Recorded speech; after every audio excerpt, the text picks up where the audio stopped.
What's up, everyone? Welcome to today's video. Welcome to the Gamer Dad channel. Thank you very much for tuning in. Let's talk about the Division 2 and the delay that we just got to see for Season 11 and a few more pertinent aspects in this whole conversation. So these delays are not surprising to anyone. In fact, one of the biggest things about them is it indicates more and more to us that Ubisoft Massive's resources are heavily split. And right now the division is getting its support from a team that's working, in the best of their abilities anyways, to keep the game alive, keep the game going, keep seasons coming, and cycling content in a way that, you can get some engagement out of it. But I think it's indicative that a studio like Ubisoft Massive is working on two licenses that are pretty much not Ubisoft's and will be, in a sense, possibly profitable, but they'll have to share the profits with the licensees. So Disney and on the other side, Disney in a sense. So Avatar and the Star Wars game. But we know that the Star Wars game is in its infancy.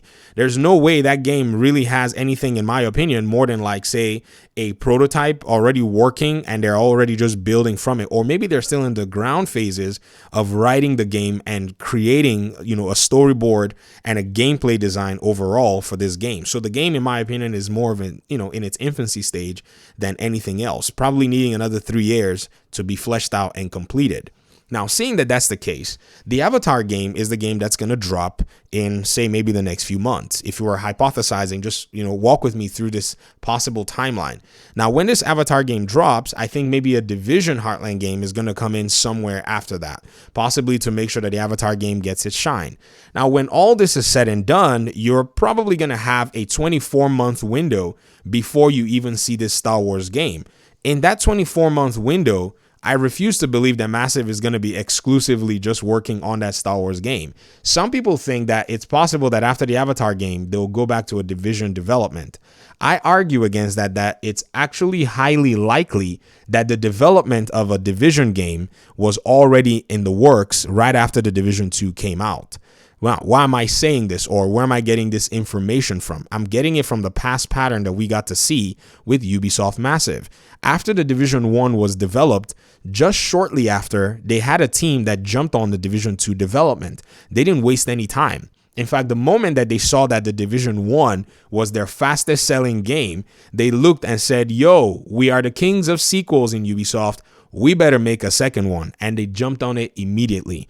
Now, even if many might say, oh, well, the success of the Division 2 was not like the Division 1, you have to understand that the success of the Division 2, even though it didn't match the Division 1, was not average success. The Division 2 sold 10 million copies on PC alone. Did you hear what I said? 10 million copies on PC alone. That is a very successful game. That's not even counting the PlayStation 4 numbers and the Xbox numbers. Now, let me give you a comparison. God of War Ragnarok has finally hit its 11 million mark in terms of sales, and they're celebrating it. That's a big deal. So if the Division sold even more than 10 million copies, which it did, the Division 2, then you already know that Ubisoft had seen those statistics and possibly responded in a similar way. Because Heartland looks to me like it was, in a sense, quite later in terms of when they kind of fired it up. I think Heartland was designed to provide a bridge between the, I would say the development needed for a Division 2 follow-up and not make there be any dry content to keep the community, in a sense, still within the ecosystem. Why? There are 40 plus million people that have installed the Division or the Division 2. This is a big player base. This is a player base that you figure out that you can serve, monetize, or even, in a sense, entertain while you're making bigger projects to keep them within that ecosystem and that universe. So if we see 5 Division projects like the Division Resurgence on mobile, the Division Heartland, Division 1 and 2 still getting support, and another Division game, we should not be surprised, because these 5 projects and a possible 40 million install base with the possibility of more is capable of pretty much, I would say balancing itself out. So there's no reason for us to think that a Division 2 a Division 2 follow-up is not in the works. Another thing too that you can also kind of, resonate with in this is, you think about the way Ubisoft Bucharest is the only one on this game for the most part, and maybe some, devs within Massive. I think a lot of the manpower that has been working on the Avatar project, maybe they've gotten their jobs done, are probably, going to be in a place supporting this Division project for the most part. It makes sense. So think about this. The Avatar project is more in its technical completion phase. So a lot of things like the animation, a lot of things like the art, the level building, level design, and all have mostly been done. Narrative, I would say the cutscenes and the cinematics have mostly been done at this point in development. So all those devs, where do you think they're going to be, putting them in terms of, their work right now?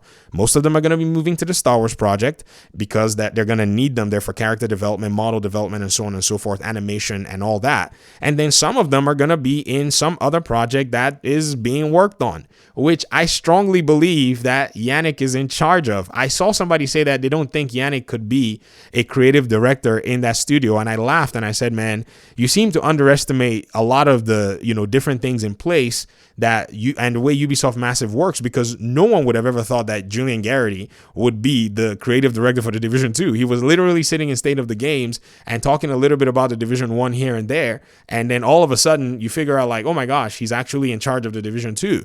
And then now you see Yannick, who had come up all the way from The Division 1, knowing the community, having way more knowledge about how the game, in my opinion anyways, works from the community to developer side. I think he's the right person for the job overall. And has anybody noticed that lately he's been kind of quiet? Yeah, that probably should be indicative of Ubisoft Massive making some moves. Whenever Ubisoft goes quiet, you know that they're about to do a whole bunch of stuff. I think a lot of people misread this company. This is a company that is very, very quick to downplay a lot of things very fast because they're, number one, quite secretive. I mean, they don't necessarily throw out a lot of stuff there. They're very tight-lipped about projects they're working on, and they really understand the landscape that they're in. They're in a very competitive landscape, so they don't really want to give away a lot to their competitors, and they have the propensity to punch out a bunch of games because many are just looking at Ubisoft Massive as the only studio working on possibly any of these games. But I would say that that's actually far from the truth. For the Division 1 and the Division 2, you had at least about 6 studios working on them. For them to deliver Assassin's Creed Valhalla, they had to switch it up during the pandemic to get about 12 studios to come in and work on the game and deliver the project. So yes, you might be looking at Ubisoft Massive and their 700 devs split between Avatar, Star Wars, and, possibly supporting the Division 2, but you need to understand that there are other Ubisoft studios out there that possibly have the potential to be working on whatever the follow-up for a Division game is. When you look and, take all this into consideration, then you see that it is not out of the question. So thanks so much for watching. I appreciate you guys' time and audience. Let me know your thoughts in the comment section. Hopefully we'll talk pretty soon in another one. Peace out.